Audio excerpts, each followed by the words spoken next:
নতুন ডিজাইনে নতুন ফুলের সেলাই। আর একেবারে সম্পূর্ণ ডিজাইনটা নিজের আইডিয়া থেকে করেছি। আর এরকম ধরনের ডিজাইন শাড়ি, কামিজ, কুর্তি, দোপাট্টা বা ওড়না, চাদর সব ধরনের তাতে কাজ করা যাবে। সেলাইগুলো এর আগেও অনেকটা আমি সেলাই করেছি। আর সব সেলাই একসাথে করে মিলিয়ে আমি ভাবলাম যে দু একটা সেলাই ভিন্ন ভিন্ন করে আমি এই ডিজাইনটা করব।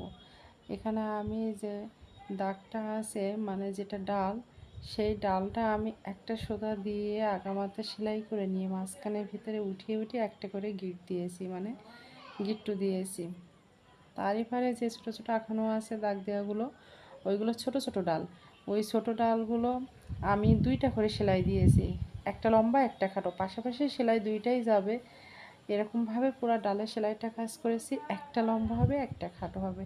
আর এই খাটো লম্বা নিজের আন্দাজ মতন করবেন। আমি জাস্ট একটা করে দাগ দিয়েছি আপনাদের বোঝার স্বার্থে।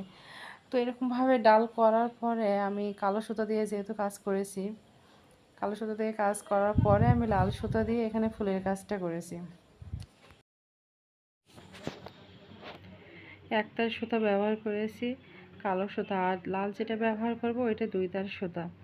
আর সবগুলোই সুতা আমি লাটসি সুতা ইউজ করেছি। তবে এখানে অনেকেরই জানতে চায় যে কাটিং সুতা দিয়ে বা যে গুটি সুতা পাওয়া যায় ওইগুলো দিয়ে করা যাবে। এখানে অবশ্যই করা যাবে, আর ওইগুলো অনেক মজবুতও হয়। ওটা আপনি নিজের আন্দাজ অনুযায়ী 3 তার, 4 তার, 5 তার কীভাবে নেবেন সেটা নিজের আইডিয়া থেকে করবেন। যেহেতু একেবারে চিকন, সেজন্য অন্তত মিনিমাম 3 তার করলে তো বেশি ভালো হয়, না হলে 2 তার দিলেও অসুবিধা নেই। ডিজাইনের বেসিকই করা উচিত। আমি এখানে ফুল করেছি, দেখেন কত সুন্দর একটা ডিজাইন, একেবারে সিম্পল কিন্তু। শুয়ে চারি সাইডে ঘোরায়, প্রথম সুই উঠিয়ে তারই পরে চারি সাইডে ঘুরিয়েছি, 2বার রাউন্ড দিয়ে ঘোরার পরে তারপর সুই আমি সামনে এবং পিছনের দিকে 2 দিকেই সুইটা উঠিয়ে আমি 2টা করে ফোর দিয়ে নিয়েছি, যাতে করে ফুলটা খুলে না যায়। আর এতেই করে একটা ফুল নতুন আকৃতির রূপ নিয়েছে। আসলে মানুষের মাথায় কত বুদ্ধি, নতুন নতুন চিন্তাভাবনা থেকে কত সুন্দর কাজ করা যায়। আর অনেকের মনে হয় যে যদি একটা মাথা খোলা রাখি তাহলে অসুবিধা হবে, তাহলে অসুবিধা হবে না। একটা মাথা খোলা থাকার কারণে অনেক সময় হয় কি, যেহেতু 2বার রাউন্ড দেওয়া, অনেক সময় ওইটা একটু ফুলে যায় বা একটু ঢিল হয়ে যায়। এই ক্ষেত্রে অবশ্যই সেলাইগুলো সঠিকভাবে দেওয়ার চেষ্টা করবেন।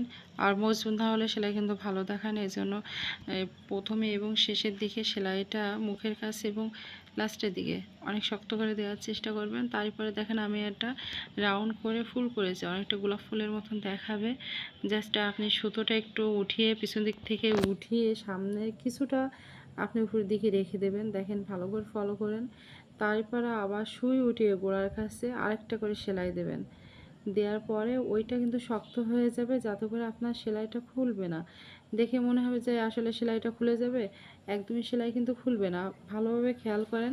সেলাইটা ওঠাবার পরে আপনি মাঝখান দিয়ে আরেকটা সেলাই উঠিয়ে ওইটা গোড়ার দিকে সেলাই টেনে নিচের দিকে দিয়ে টাইট করে দিবেন, তাহলে ওটা গিটের সমান কাজ করবে। আসলে গিট না, কিন্তু প্রথমে একটা উঠাবার পরে মাঝখান দিয়ে আরেকটা উঠিয়ে আপনি গোড়ার কাছে ওই সেলাইটা টেনে দিবেন, তাহলে আর কোনো রকম ঢিল হবে না আর খুলবেও না। আমি এটা বাড়িতে রাউন্ড দেওয়ার পরে মাঝখানে নট স্টিক সেলাইটা দিয়েছি, আর নট স্টিক সেলাই দিয়ে পুরো কাজটা ভিতরে ভরাট করে নিয়েছে, যাতে করে একটা অসাধারণ লুক দিয়েছে। তো আপনারা এরকমভাবে চেষ্টা করবেন। ভালো থাকবেন, সুস্থ থাকবেন, আমার জন্য দোয়া করবেন। আল্লাহ হাফেজ।